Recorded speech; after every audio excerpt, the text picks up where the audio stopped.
Hello everyone, நான் psychological councillor யாஸ். இன்று நாம் கூடா நட்பில் இருக்கும் ஆண்களை உங்களை நேசிக்க வைப்பது எப்படி என்பது பற்றியே பார்க்க இருக்கின்றோம். ஆண் பெண் உறவில் பிரச்சனைகள் வருவது இயல்பு. இருவரும் அடுத்தவரை கண்டித்து கொண்டும் அவமானப்படுத்தி கொண்டும் இருந்தால் திருமணம் அல்லது காதல் வாழ்க்கை என்பது தோல்வியிலேயே முடிவுறும். மகிழ்ச்சியான குடும்ப வாழ்க்கை ஒன்றை உருவாக்குவதற்கு இருவரும் அவர்களை பற்றி அறிந்து கொள்ளவும் புரிந்து கொள்ளவும் திறந்த மனதுடன் இருக்க வேண்டும். சில குடும்பங்களில் சில ஆண்கள், என்னில் எந்த பிரச்சனையும் இல்லை, பிரச்சனை உன்னிடம்தான் உள்ளது, நான் சரியாகத்தான் இருக்கிறேன், நீதான் பிழையாக இருக்கிறாய், நான் சொல்வது போலத்தான் நீ கேட்க வேண்டும், என்னிடம் நீ கேள்வி கேட்கக்கூடாது, நான் எனக்கு பிடிச்ச மாதிரி தான் இருப்பேன், நீ வாயையே திறக்கக்கூடாது என்று பெண்களை மட்டம் தட்டி வைத்திருக்கிறார்கள். இதனால் பெண்கள் வாழ்க்கையில் வெறுப்புற்ற நிலையில் இருக்கிறார்கள். ஒரு அடிமை போன்று உணர்கிறார்கள். நான் லாயக்கற்றவள் என்ற உணர்வுடன் இருக்கிறார்கள். இறுதியில் தனது உயிரையே மாய்த்து கொள்ளும் மனநிலைக்கு சென்று விடுகிறார்கள். இந்த நிலை ஆண்களால் மதிக்கப்படாத பெண்கள் அனைவருக்கும் ஏற்படும். ஆனால் சில குடும்பங்களில் இது மட்டுமன்றி இதனோடு சேர்த்து தனது துணைக்கு கூடாத நட்புகளின் பாலும் ஈடுபாடு இருக்கும். இதனை எந்த ஒரு பெண்ணும் ஏற்றுக்கொள்ள மாட்டாள். இதை கண்டுபிடித்தாலும் அவர்களுக்குள் சண்டையும் வாக்குவாதங்களும் தான் ஏற்பட்டு கொண்டே இருக்கும். இந்த இடத்தில் உங்களது திருமண வாழ்க்கை உயிர் பெறுவதற்கான வாய்ப்பு இருக்கிறதா? நீங்கள் வெறுக்கும் உங்கள் துணையை மீண்டும் நேசிக்க முடியுமா? அவர் உங்களை மீண்டும் நேசிப்பாரா என்ற கேள்வி பலரது மனதில் எழலாம்.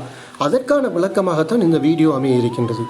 ஒரு ஆண் வேறொரு பெண்ணுடன் அல்லது ஒரு பெண் வேறொரு ஆணுடன் தொடர்பு வைத்திருப்பதற்கு காரணம் அவர்களுடைய துணை சரியாக அமையாததாலேயே ஆகும்.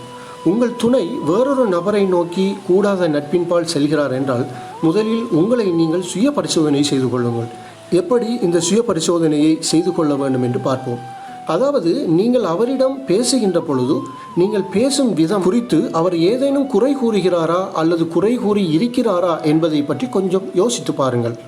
அடுத்ததாக, நான் எப்போதும் அவரை நச்சரிப்பதாக, அவரை நான் எப்போதும் ஆதரிப்பதில்லை என்றும் எப்போதும் அவரது யோசனைக்கு எதிராக இருப்பதாகவும் அவர் கூறுகிறாரா என்றும் யோசித்து பாருங்கள். இந்த கேள்விகளுக்கு உங்களுக்கு ஆம் என்று பதில் வந்தால் நீங்கள் அவருக்கு தேவையான அன்பையும் ஆதரவையும் பாராட்டையும் வழங்க தவறிவிட்டீர்கள் என்றுதான் அதன் அர்த்தம். எந்த ஒரு ஆணும் உங்களின் மீது கொண்ட காதலை அல்லது அன்பை தவிர்த்துவிட்டு வேறொரு பெண்ணுடன் தொடர்பை பேணி வந்தால் உங்களுக்குரிய மரியாதை, அன்பு, காதல் போன்றவற்றை அவர்கள் தர மறுக்கிறார்கள் என்பதை புரிந்து கொண்டால் நீங்கள் செய்ய வேண்டியது எல்லாம் அவருடன் மனம் விட்டு பேச முடியுங்கள். அவர் அமைதியாகவும் ஆறுதலாகவும் இருக்கும் நேரத்தில் அவரோடு கொஞ்சம் மனம் விட்டு பேச வேண்டும் என்று கோருங்கள். அவர் அனுமதித்தால், நான் நம்மை பற்றி சில நாட்களாக சிந்தித்து வருகிறேன், உங்களுக்கு ஒரு சிறந்த மனைவியாக இருக்கப் போவதாக நான் தீர்மானித்திருக்கிறேன், நான் எவ்வாறு உங்களுக்கு சிறந்த மனைவியாக இருக்க முடியும் என்பதற்கு உங்களிடம் ஏதேனும் பரிந்துரைகள் இருந்தால் நான் அவற்றை திறந்த மனதுடன் ஏற்றுக்கொள்ள தயாராக இருக்கிறேன். நீங்கள் அதை பற்றி இப்போது கூறலாம். ஆனால் நான் உண்மையிலேயே உங்களுக்கு ஒரு நல்ல மனைவியாக இருக்க விரும்புகிறேன் என்று கூறி பாருங்கள். அதற்கு அவர் பல யோசனைகளையும் குற்றச்சாட்டுகளையும் முன்வைக்கலாம். அதனை தகவலுக்காக ஏற்றுக்கொள்ளுங்கள். அந்த இடத்தில் நீங்கள் விவாதங்களையோ சண்டைகளையோ புரிய வேண்டாம். அவர் சில பரிந்துரைகளை முன்வைக்கக்கூடும். அதனை ஏற்றுக்கொண்டு நடைமுறைப்படுத்த முனையுங்கள். அவர் செய்த நல்ல விடயங்களை பாருங்கள், அவற்றை பாராட்டுங்கள். எந்த இடத்திலும் அவரை குறை கூறவோ குற்றம் சாட்டவோ வேண்டாம். முதல் 1-2 மாதங்களுக்கு அவருடைய எந்த குறையையும் கூறாமல் நல்லவற்றை பாராட்டி அதிகமான அன்பை கொடுங்கள். அடுத்ததாக, தாம்பத்திய உறவில் முழு ஈடுபாடு காட்டுங்கள். அவரது விருப்பங்களுக்கு ஏற்ப வெறுமனே ஒத்துழைப்பதோடு நிறுத்தி கொள்ளாமல் நீங்கள் துணிச்சலாக காரியத்தில் இறங்கி அவரை ஆச்சரியத்தில் மூழ்கடித்து பாருங்கள். வாரத்துக்கு 2 முறையாவது தாம்பத்தியத்தில் ஈடுபட உற்சாகமூட்டுங்கள். நீங்கள் விரும்பிய இலக்கை மிக விரைவில் அடைந்து கொள்வீர்கள்.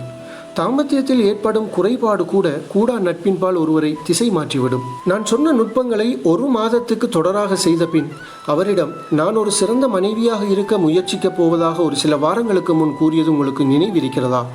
நான் எந்த அளவுக்கு முன்னேறி இருக்கிறேன் என்று கேளுங்கள். உங்கள் கணவர் என்ன பதில் சொன்னாலும் அதனை ஒரு தகவலுக்காக கருதி ஏற்றுக்கொள்ளுங்கள். சில நேரம் குறை கூறலாம், வசைப்பாடலாம், ஏளனமாக சொல்லலாம், கடுமையாக நடந்து கொள்ளலாம். அவரது பதில் எதுவாக இருந்தாலும் வாக்குவாதம் செய்யாமல் அதனை ஏற்றுக்கொண்டு உங்கள் இலக்கில் தீவிரமாக இருங்கள். அவரிடம் மேலும் சில பரிந்துரைகளை கேட்கலாம்.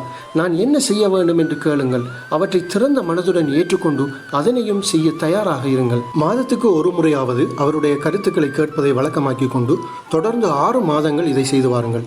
ஒவ்வொரு மாதத்துக்கு பின்னரும் நீங்கள் உங்களை பற்றி கேட்கும்போது நல்ல பதில் அவரிடம் இருந்து வந்தால் அதன் பிறகு உங்களுக்கு பிடித்த ஒரு கோரிக்கையை அவரிடம் முன்வையுங்கள். அந்த கோரிக்கை திட்டவட்டமானதாக இருக்க வேண்டும். அதாவது இன்று மாலை வெளியில் சென்று சாப்பிடுவோமா, இன்று சினிமாவுக்கு போவோமா, அல்லது உங்களுக்கு விரும்பிய ஒன்றை தெளிவாக கேளுங்கள். அதை செய்து தந்தால் பாராட்டுங்கள், செய்து தராவிட்டால் பரவாயில்லை, விட்டுவிடுங்கள். அதற்கு அடுத்த மாதம் உங்களது கோரிக்கையை முன்வையுங்கள். பொறுமையும் விட்டுக் கொடுப்பும் சகிப்புத்தன்மையும் தான் நமது இல்லற வாழ்க்கையை மகிழ்ச்சியாக வைத்திருக்கும். எனவே இதனை சுருக்கமாக சொல்லப்போனால், அடிக்கடி உங்கள் துணைவருடன் மகிழ்ச்சியான குடும்ப வாழ்க்கை ஒன்றை வாழ நீங்கள் சிந்தித்திருப்பதாகவும், உங்களது துணையின் தேவைகளை சிறப்பாக நிறைவேற்ற தீர்மானித்திருப்பதாகவும் உங்கள் கணவனிடமோ மனைவியிடமோ கூறுங்கள். அதில் எவ்வாறு நீங்கள் மேம்படலாம் என்பதற்கான பரிந்துரைகளையும் அவரிடம் கேளுங்கள். அந்த பரிந்துரைகளை சரியாக நிறைவேற்ற முனையுங்கள். பரிந்துரைகளை முன்வைக்காவிட்டால் கடந்த பல காலங்களாக அவர் அடிக்கடி உங்களிடம் குறை கூறி வந்துள்ள விஷயங்களை அடிப்படையாக வைத்து அவரது விருப்பத்தை ஊகியுங்கள். அடுத்த 6 மாதங்களுக்கு அதனை செயற்படுத்த முனையுங்கள். ஒவ்வொரு மாதமும் உங்கள் முன்னேற்றம் குறித்து அவரிடம் கேளுங்கள். உங்களிடம் முன்னேற்றம் காணப்படுவதாக உங்கள் கணவர் கூறுகின்ற பொழுது ஒவ்வொரு முறையும் ஒரு வாரம் காத்திருந்து உங்களுக்கு பிடித்த கோரிக்கையை அல்லது விருப்பத்தை தெரிவியுங்கள். அதை செய்ய முனைந்தால் அவர் உங்களை விரும்ப ஆரம்பிக்கிறார் என்று அறிந்து கொள்ளுங்கள். அவர் உங்கள் கோரிக்கையை புறக்கணித்தாலும் கூட தொடர்ந்து அவர் மீது அன்பு செலுத்துங்கள். அடுத்த மாதம் அவர் உங்களுக்கு நேர்மறையாக பதிலளிக்கக்கூடும். இந்த நுட்பம் யாருக்கு பொருத்தம் என்றால், நான் அவரை என்ன செய்தாலும் மாற்ற வேண்டும் என்று விரும்புபவர்களுக்கு இது சாத்தியம். நான் ஏன் அவரிடம் பிச்சை கேட்க வேண்டும், நான் மட்டும்தான் தாழ்ந்து போக வேண்டுமா என்று கேட்பவர்கள் இதனை செய்து பார்க்க வேண்டாம். இந்த வீடியோ பிடித்திருந்தால் லைக் பண்ணுங்க. கவுன்சிலிங் இன் தமிழ் என்ற யூடியூப் சேனலுக்கு சப்ஸ்கிரைப் பண்ணுங்க. ஏதாவது கேள்விகள் இருந்தால் கமெண்ட் செக்ஷனில் கேளுங்க. நன்றி, வணக்கம்.